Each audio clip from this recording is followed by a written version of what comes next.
A'udzu billahi minasyaitonir rajim. Bismillahirrahmanirrahim. Oke, bismillahirrahmanirrahim. Assalamualaikum warahmatullahi wabarakatuh. Halo guys, anak muda, apa kabar semua? Ya, kali ini kita akan membahas salah satu ayat yang nanti kita akan menafsirkan ke dalam beberapa tafsir, yaitu tafsir yang ditafsirkan menurut Kemenak. Oke. Kali ini kita akan membahas salah satu ayat dalam surat Luqman, di mana surat ini secara garis besar menerangkan bahwa kita sebagai manusia itu, apalagi sebagai seorang anak, harus banyak-banyak berbakti kepada orang tua. Yang dimana kita tahu bahwa pengorbanan kedua orang tua itu lebih besar daripada orang lain kepada diri kita sendiri. Dan orang tua itu selalu berjuang untuk memberikan yang terbaik bagi anaknya. Oke, jadi sebelum kita masuk kepada pembahasannya, simak terus videonya ya. Oke teman-teman. Oke, jangan di skip videonya biar teman-teman lebih tahu arti dan tafsir yang dijelaskan dalam Al-Quran, Al-Quran surat Al-Luqman ayat 14. Oke, kita mulai. Ya, di sini saya akan membacakan surat Al-Luqman ayat 14. Setelah itu saya akan menafsirkan menurut tafsir dari Kemenak, Kementerian Agama Republik Indonesia. Oke. A'udzu billahi minasyaitonir rajim. Bismillahirrahmanirrahim. ووصينا الإنسان بوالديه حملته أمه وهنا على وهن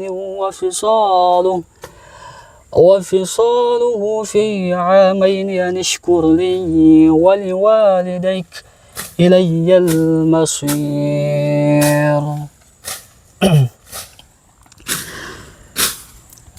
Dalam ayat ini Allah memerintahkan kepada manusia agar berbakti kepada kedua orang tuanya dengan berusaha melaksanakan perintah-perintahnya dan mewujudkan keinginannya.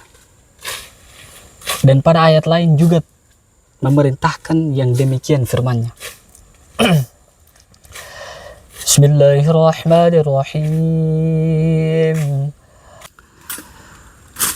وَقَضَى رَبُّكَ أَلَّا تَعْبُدُوا إِلَّا إِيَّاهُ وَبِالْوَالِدَيْنِ إِحْسَانًا إِمَّا يَبْلُغَنَّ عِندَكَ الْكِبَرَ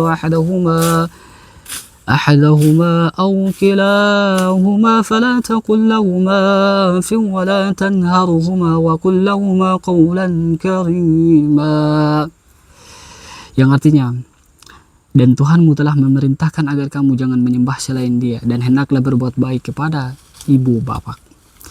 Jika salah seorang di antara keduanya atau keduanya sampai berusia lanjut dalam pemeliharaan, maka sekali-kali jangan engkau mengatakan kepadanya keduanya perkataan dan janganlah engkau membentak keduanya, dan ucapkanlah kepada keduanya perkataan yang baik. Surat Al-Isra ayat 17.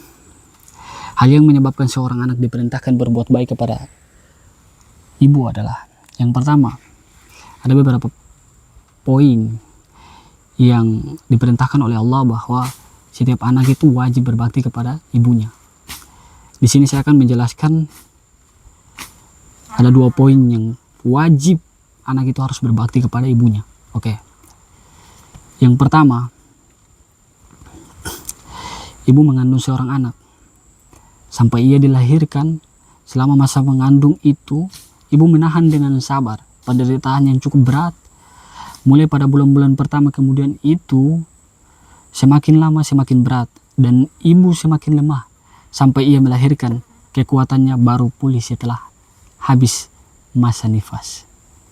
Dan yang kedua, ibu menyusui anaknya. Sampai usia 2 tahun, banyak penderitaan dan kesukaran yang dialami ibu dalam masa menyusukan anaknya.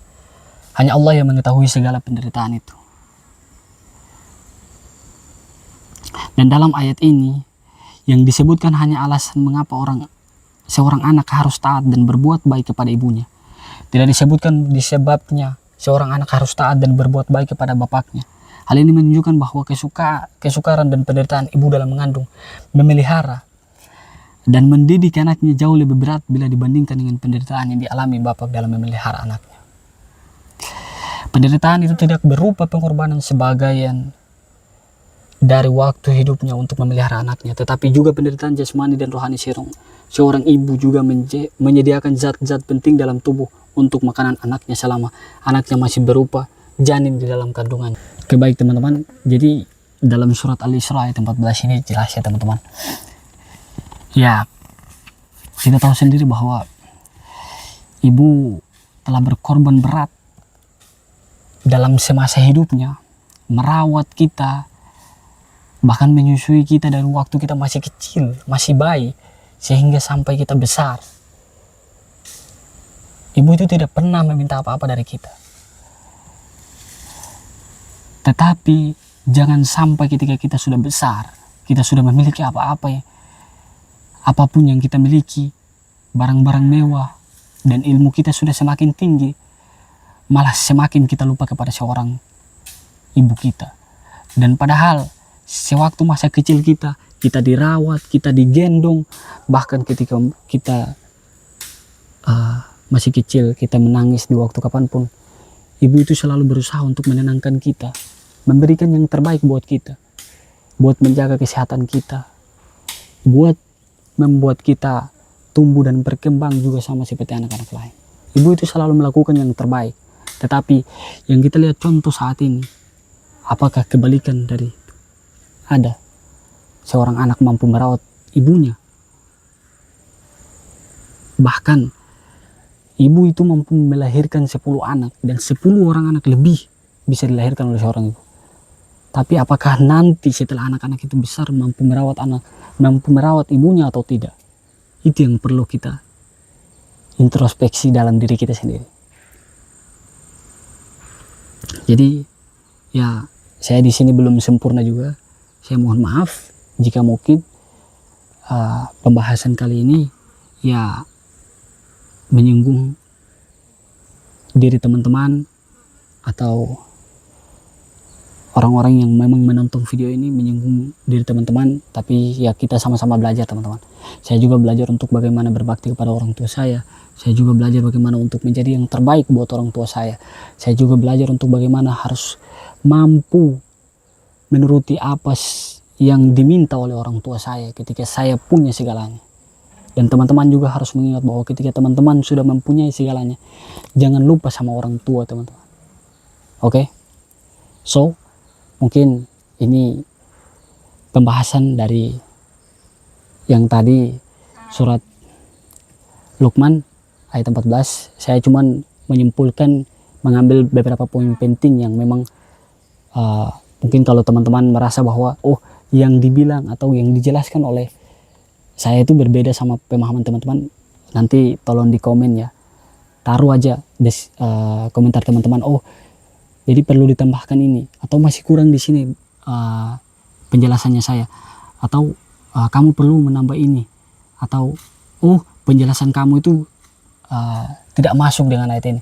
Jadi saya mohon kritik, saran dari teman-teman. Oke, so selamat beraktivitas kembali bagi teman-teman. Tetap semangat. Ingat, kita harus menjalani hidup kita dengan rasa bersyukur. Oke, mungkin sekian dari saya. Wabillahi taufiq wal hidayah. Assalamualaikum warahmatullahi wabarakatuh.